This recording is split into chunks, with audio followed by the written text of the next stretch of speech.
It was April 30th, 2017, and Ueli Steck had no idea it would be the last day of his life.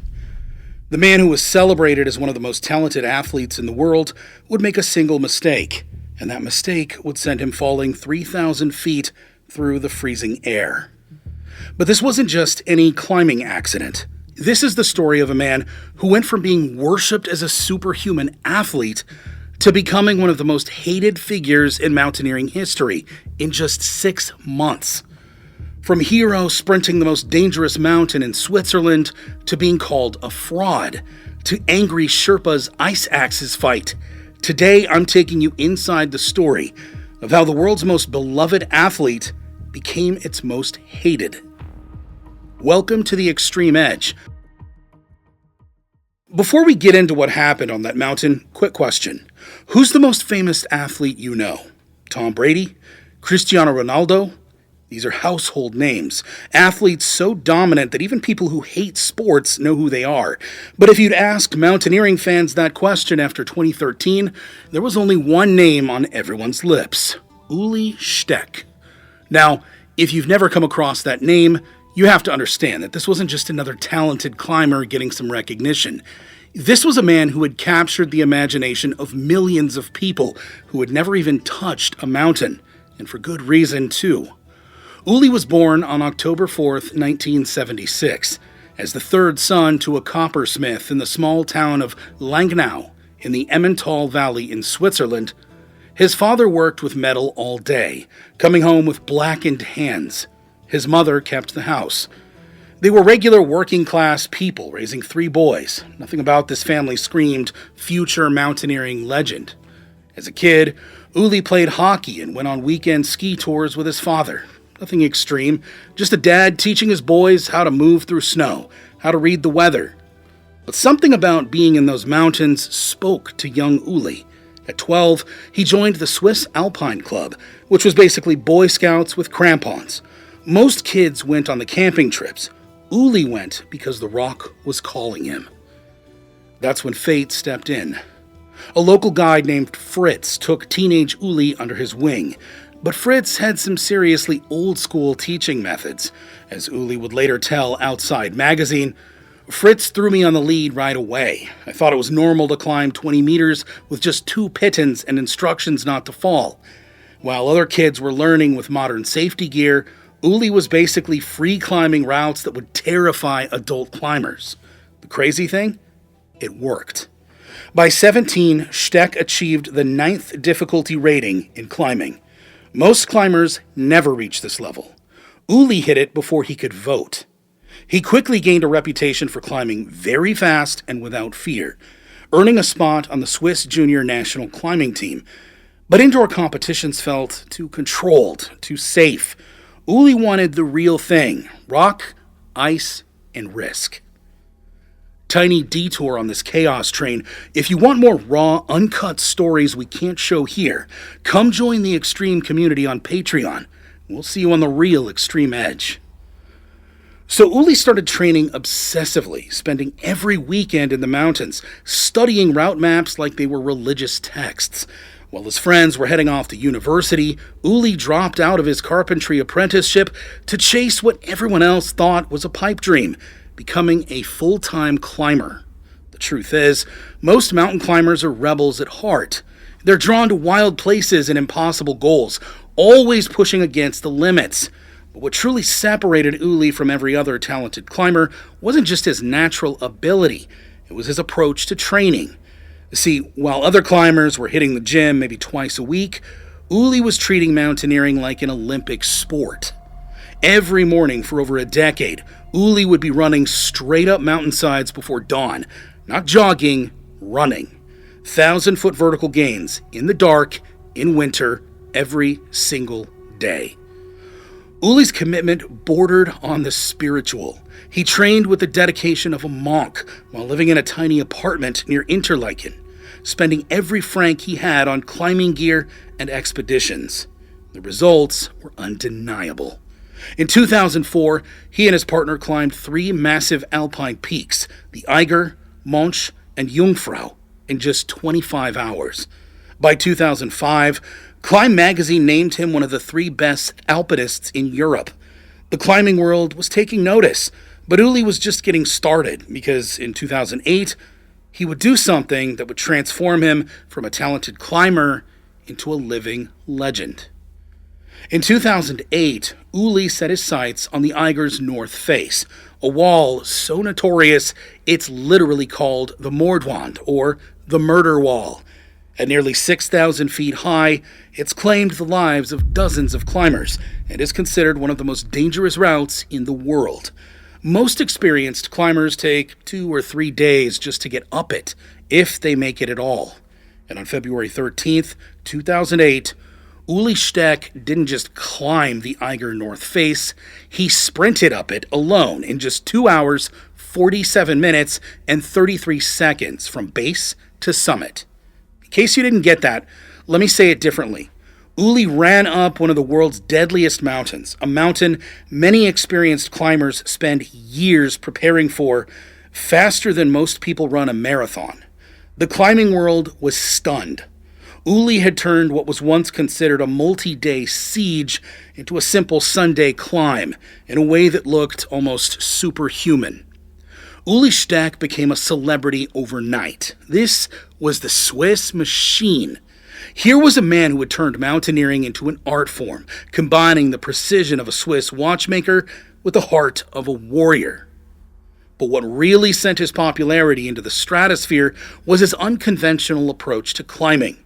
You see, while other mountaineers relied on teams, ropes, and extensive safety systems, Ueli had developed his own philosophy around solo climbing. For Ueli, being alone on a mountain face meant no distractions, no need to coordinate with anyone else, and no safety net beyond his own abilities. It was just him, the rock, and the consequences of every decision he made. He was the perfect climber, and as far as everyone could tell, he was just getting started. But what happened next would turn the man everyone loved into one of the most controversial figures in mountaineering history.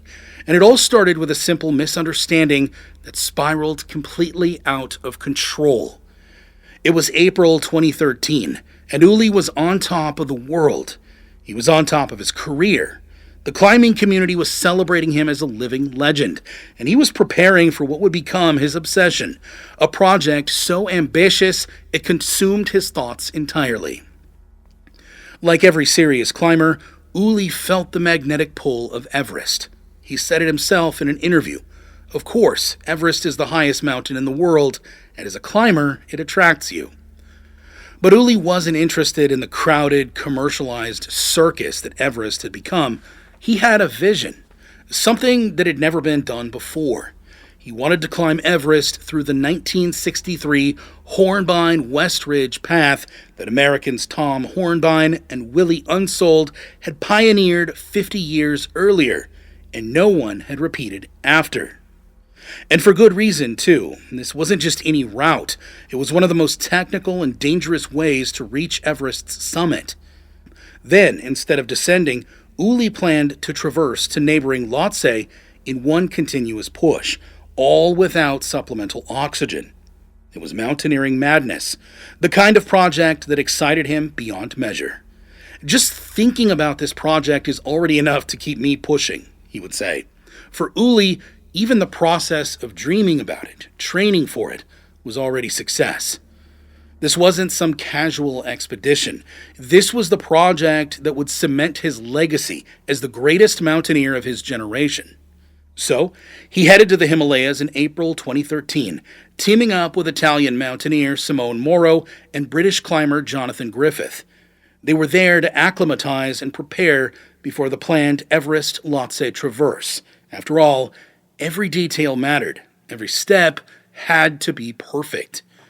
But what should have been routine preparation ended up being one of the most dramatic incidents in Everest's recent history. So, on April 27th at around 8 a.m., 3 climbers, Ueli, Simone, and Jonathan, left Camp 2, aiming for their pre-established tent set high on the Lhotse face at about 23,600 feet. The day was crisp and clear, the kind of morning that promised good climbing. But they weren't alone on the mountain that day. That same morning, a team of 17 Sherpa guides were hard at work higher up, methodically fixing ropes for the commercial expeditions set to follow for the coming climbing season. Now, you should know the Lhotse Face is one of the most challenging sections on the entire Everest route. It's a brutally sharp wall of blue ice, angled at 40 to 50 degrees, rising more than 4,600 vertical feet from Camp 2 toward Camp 3. For the Sherpas, fixing this face was some of the hardest, most technical work on the mountain. They carried huge coils of rope and heavy bags filled with metal anchors, stopping every few hundred feet to drill in protection and secure the lines that would keep hundreds of clients safe as the climbing season got underway. It was dangerous, exhausting labor.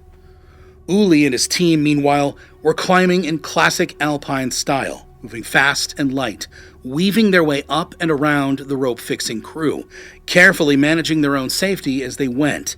To the Sherpas, whose job was to lay a single, continuous line for everyone else, any interference or unexpected movement could be seen as a threat, not just to their work, but to the fragile cooperation that kept Everest's commercial machine running each season.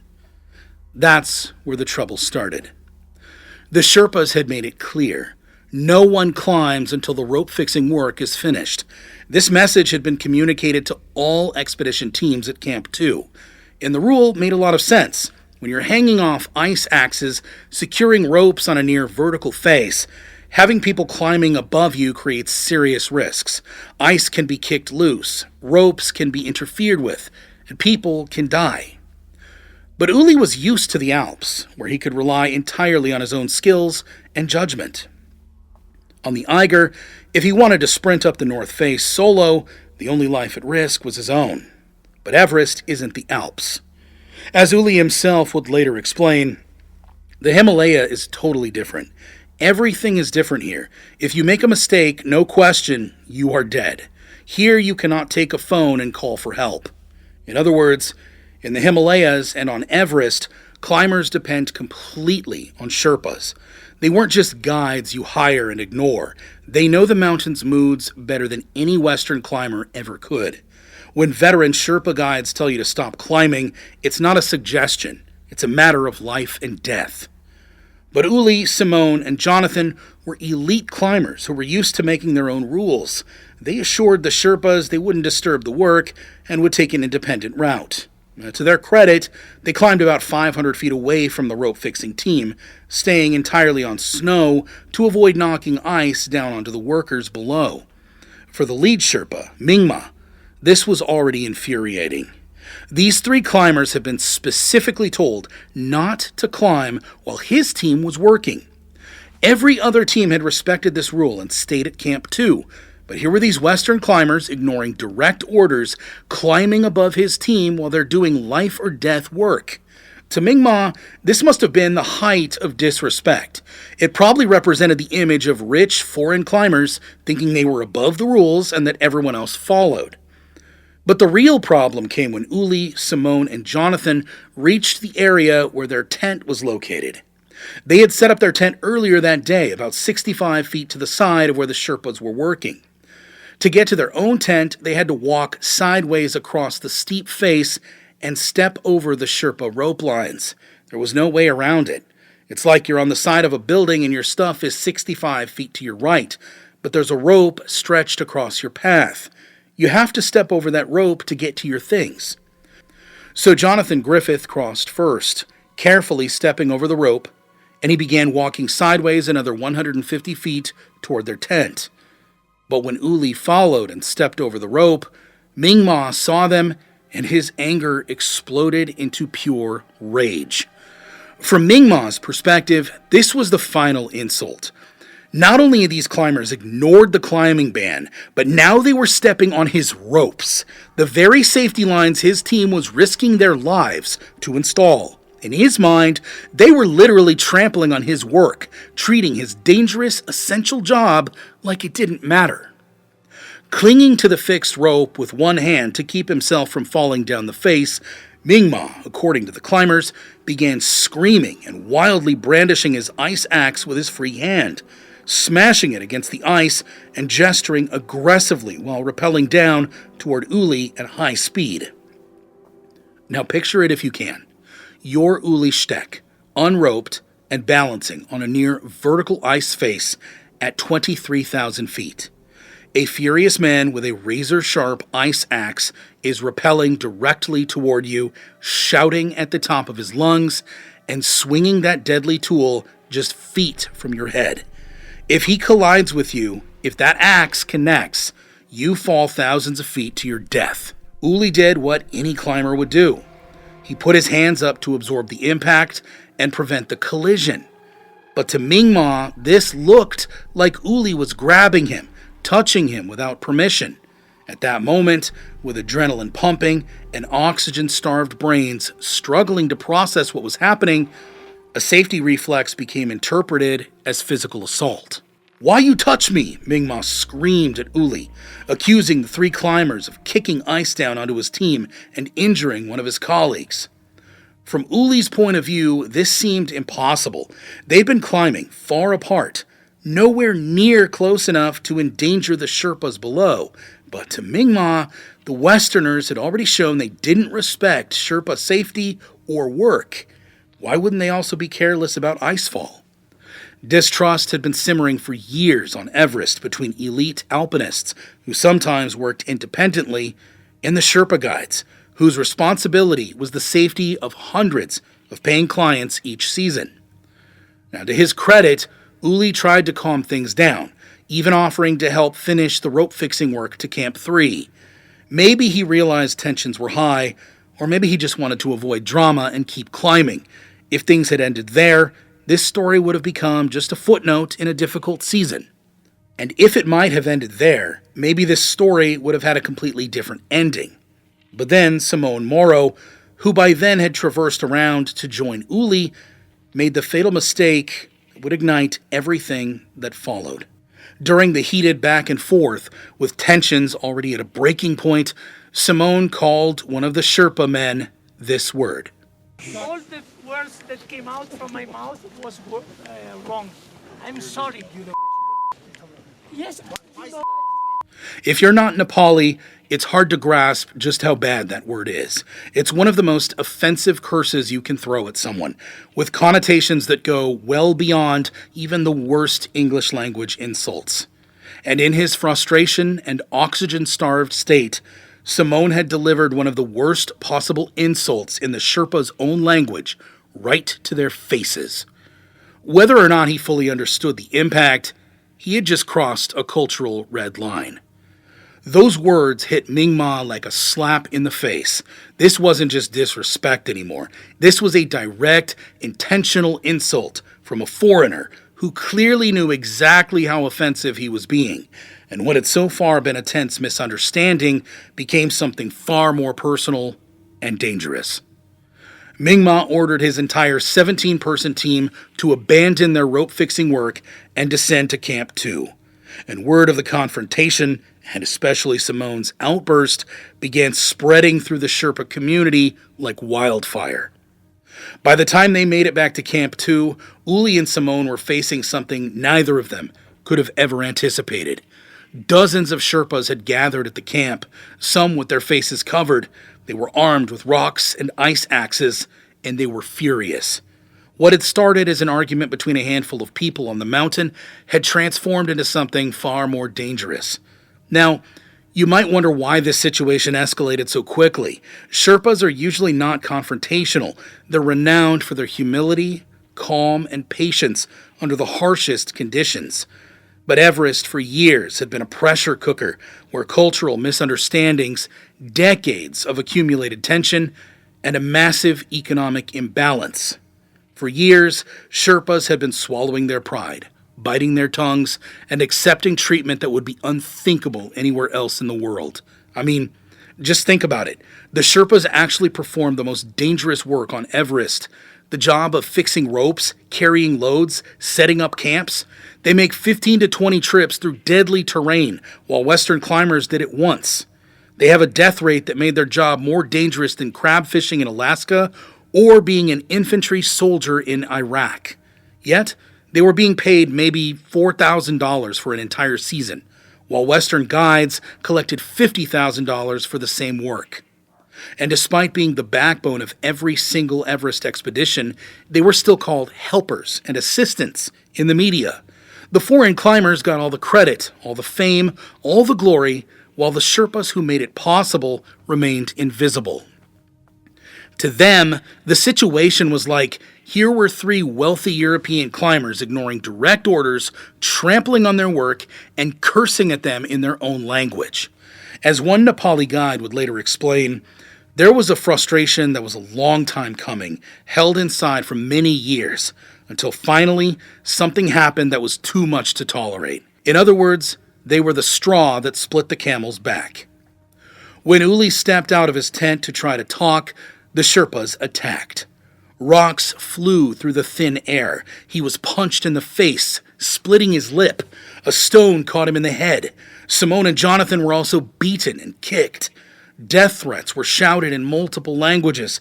The violence only stopped when other climbers and expedition leaders, including a woman named Melissa who threw herself between Ueli and his attackers, managed to restore some order.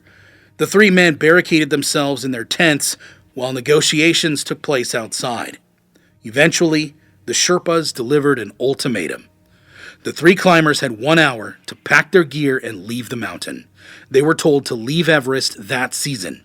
Simone was forced to apologize on his knees for his verbal outburst, a humiliation that would haunt him for years. Although the incident was resolved peacefully, the whole situation, which the media quickly dubbed the Everest Brawl, made international headlines overnight. The incident went viral in the worst possible way. Social media exploded with criticism and condemnation. Comment sections filled with people calling him arrogant, privileged, racist, every ugly accusation you could imagine. The same media outlets that had celebrated his superhuman achievements just months earlier were now painting him as the villain, the poster child for entitled Western climbers who didn't respect local culture. But what destroyed Ueli the most wasn't the strangers attacking him online, it was watching people he considered friends turn their backs on him. People in the climbing community who had known him for years, who should have understood his character, began to distance themselves. What's particularly sad about this is that Ueli wasn't even the primary instigator of the conflict. It was Simone Moro who had cursed at the Sherpa guide. But Ueli was the more famous of the two climbers, the one with the bigger public profile. His name was in more headlines. His face was in more photos. And so he became the focal point of the backlash that followed. In the end, Ueli was left to repair his image. He emphasized that he'd built schools for Sherpa children, funded rescues by helicopter, and always had a deep respect for them. He said he never intended disrespect, yet that reputation stuck. Simone, too, apologized publicly, kneeling in front of the Sherpas. But Ueli was the one the world saw as arrogant. What I find strange about the whole situation is how quickly people were willing to believe the worst about someone they had celebrated just months earlier. The same determination and confidence that had made Ueli a hero were now being reinterpreted as arrogance and disrespect. The same independence that had made his solo climb so impressive was now being seen as evidence that he didn't respect teamwork or cooperation. Still reeling from the Everest backlash, Ueli was a broken man. The incident had shattered more than just his reputation. It had torn apart his identity as a climber, as a person who lived by respect and honor in the mountains. He felt betrayed, misunderstood, and for the first time in his life, genuinely hated by the climbing community he devoted everything to. But there was one thing that kept pulling at his mind, one unfinished piece of business that had been haunting him for 5 years. Annapurna. Back in 2008, Ueli had attempted the south face of Annapurna, that 9,000-foot wall of death that many considered unclimbable. He'd been passionate about it, obsessed even. But an avalanche had nearly killed him, sending him tumbling over 500 feet down the face. He'd barely escaped with his life, forced to descend alone with only minor injuries, but the mountain had beaten him. Now, sitting in the aftermath of the Everest disaster, Annapurna was all he could think about. It wasn't just about redemption anymore, it was about proving to himself and the world that he was still the climber he'd always been. That the man who had been vilified and attacked on Everest was the same person who could achieve the impossible. In his own words, after Everest, Annapurna became all he thought about. The South Face called to him like an obsession, a chance to silence the critics and restore not just his reputation, but his own sense of who he was.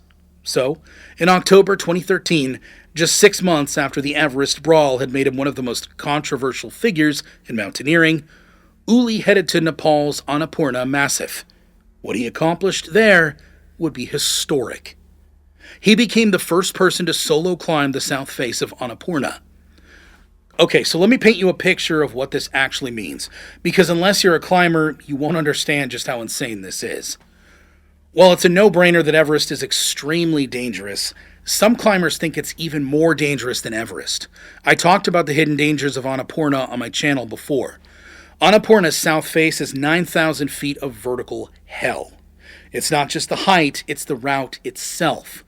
Picture a wall of ice and rock so steep that if you dropped a stone from the top, it wouldn't touch the mountain again until it hit the glacier below. The face is constantly shedding avalanches. Seracs the size of buildings hang above you, ready to collapse without warning. The rock is rotten and crumbles in your hands. Ice that appears solid can shatter like glass under the points of your crampons. The climbing grades on this face reach M6 plus and WI5 plus. Now for non-climbers, that means vertical ice climbing where you're hanging by the tips of your ice axes, making moves that would be desperately hard in a climbing gym at sea level.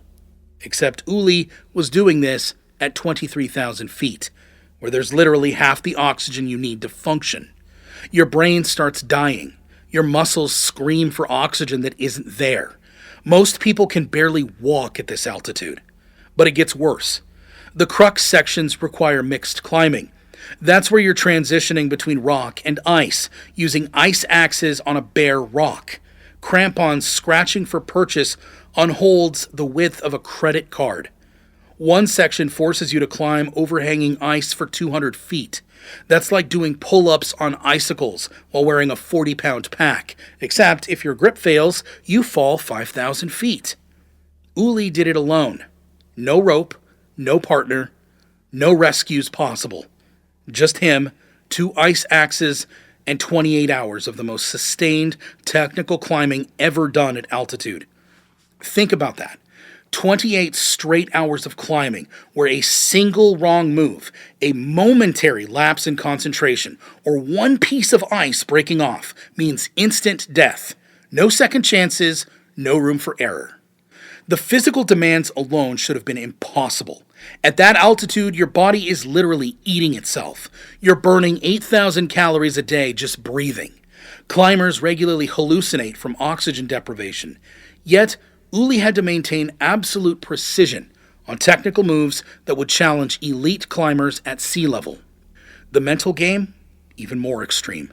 Solo climbing means you can't share the psychological burden. Every decision is yours alone. Is that ice thick enough? Is that rock solid? Should I traverse left or right? One wrong call and you're dead. For 28 hours straight, Ueli had to maintain the kind of focus that most people can't sustain for 28 minutes. Every axe placement had to be perfect. Every foot position is calculated. Every rest position was memorized in advance, because stopping in the wrong spot meant death. Given these extreme demands, it's really no wonder that something fell. Somewhere during the ascent, Ueli lost his camera, the very device that could have provided the photographic proof that skeptics would later demand had dropped into the abyss below. But he made it to the summit and came back down safely.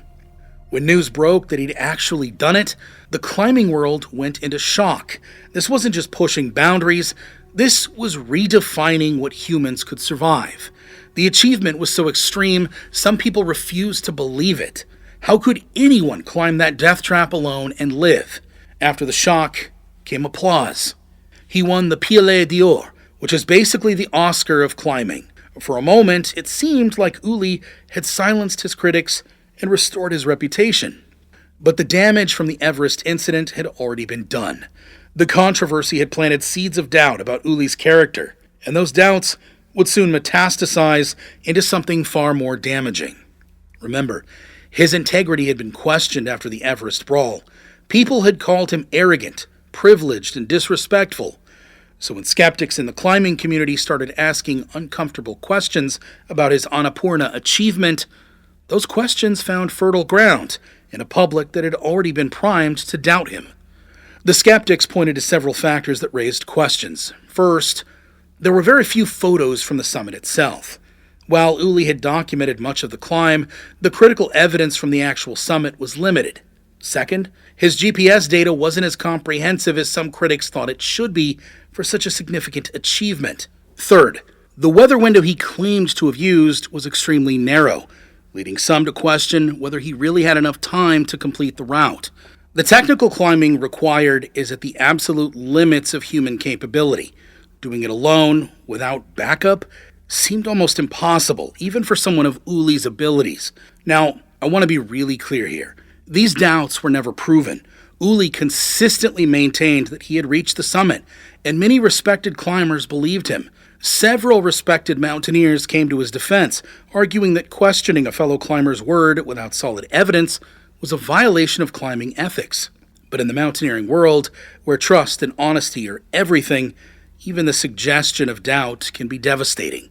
For Ueli, this must have been like being put on trial for a crime he didn't commit. Every aspect of his greatest achievement was being dissected and questioned by people who hadn't even been there, who hadn't faced the same risks, who hadn't made the same sacrifices.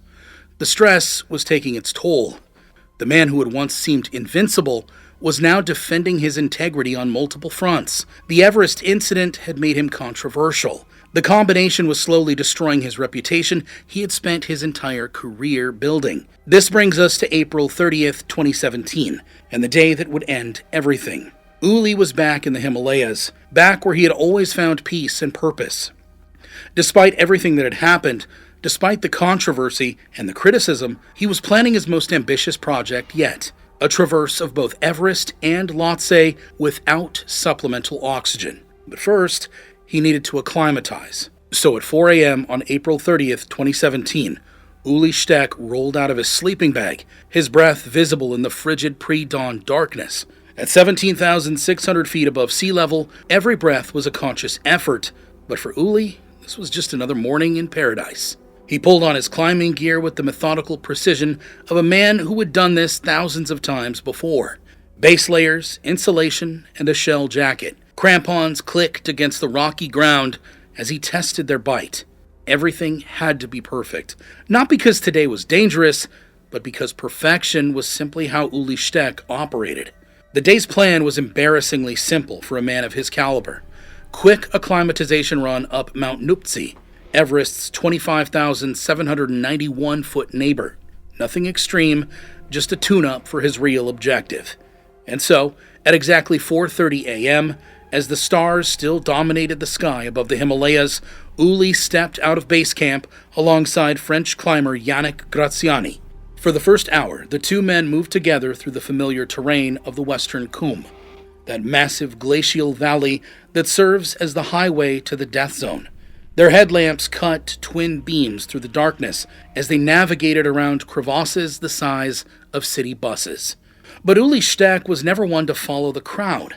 When they reached the junction where most climbers continue toward Everest's Camp 3, Graziani headed up the standard route, but Ueli broke off to the right, toward the imposing face of Nuptse alone.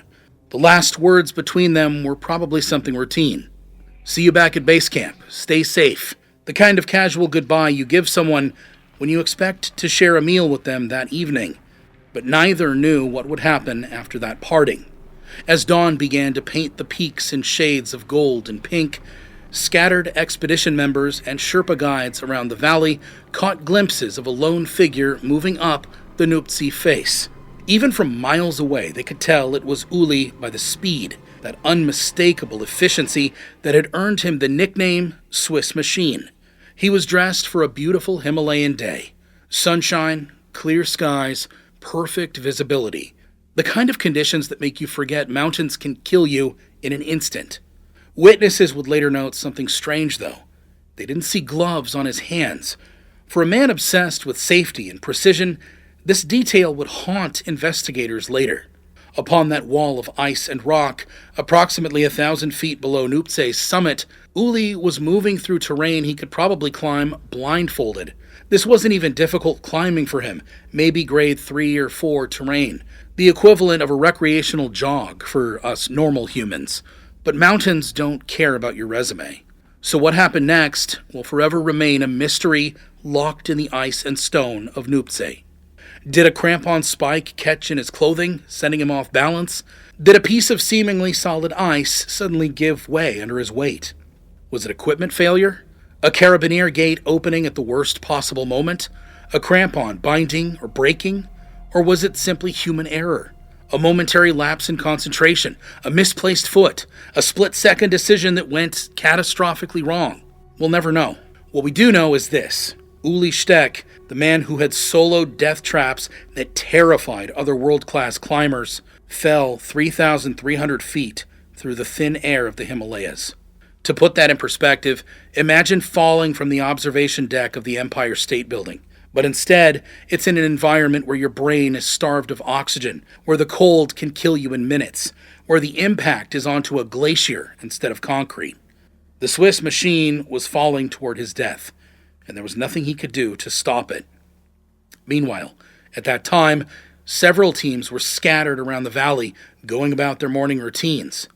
The UK Gurkha Everest expedition, in particular, was making their way down from Camp 2 after a successful acclimatization rotation. It was supposed to be a routine descent, just another day in the office for these elite soldiers turned mountaineers. That's when one of them saw a figure tumbling down the massive wall of Nuptse. Even from a distance, the violence of it was unmistakable. Someone was dying in real time, and there was absolutely nothing anyone could do but watch in horror. One team member would later post on social media, "Our team is okay, but just now we saw a climber falling down Nuptse wall. Oh my God, please help them." But at 25,000 feet, in terrain where a helicopter can barely fly, help is often just a wish whispered into the wind. Hours passed, radio calls went unanswered. The figure on Nuptse had vanished. The Gurkha team, about 45 minutes into their descent from Camp 2, made a discovery that would haunt them forever. There, in the western Kum, between Camps 1 and 2, they found what was left of Ueli Steck. The impact had been devastating. After a 3,300-foot fall onto glacial ice, rescue teams had to collect the scattered parts of the climber's body. Now, this isn't a detail anyone wants to think about, but it tells you everything about the violence of what happened on that mountain. The mountain that had been his sanctuary, his source of strength and identity, had become his executioner. Even in death, Ueli stunned the climbing world again, because this wasn't even the real climb. Ueli was essentially doing a warm-up, a practice run, the mountaineering equivalent of a morning jog around the block. His real objective was still weeks away. That was the climb that should have been dangerous. That was a project worthy of someone called the world's greatest mountaineer. Instead, he passed away on what should have been a routine training day. Just 4 days earlier, Ueli had posted on Facebook with characteristic enthusiasm. "Quick day from base camp up to 7,000 meters and back.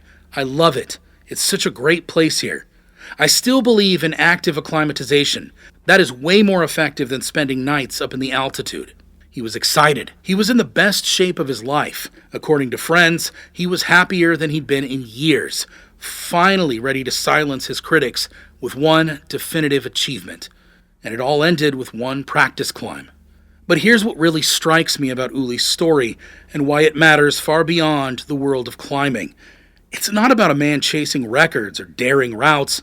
It's about someone who kept pushing through, no matter what the world threw at him. Ueli's passion moved him forward through controversy, doubt, and danger. From the outside, he might have seemed invincible and unbothered by what anyone said, just a relentless force in the mountains. But the truth is, even the Swiss machine wasn't made of stone. The criticism and the rumors got to him.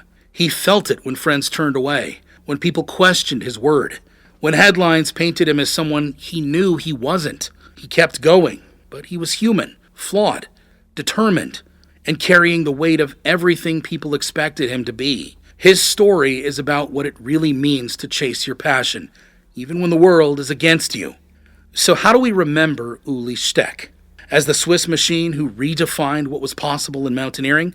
As a controversial figure who became embroiled in cultural conflicts and questions about honesty? As something far more complex?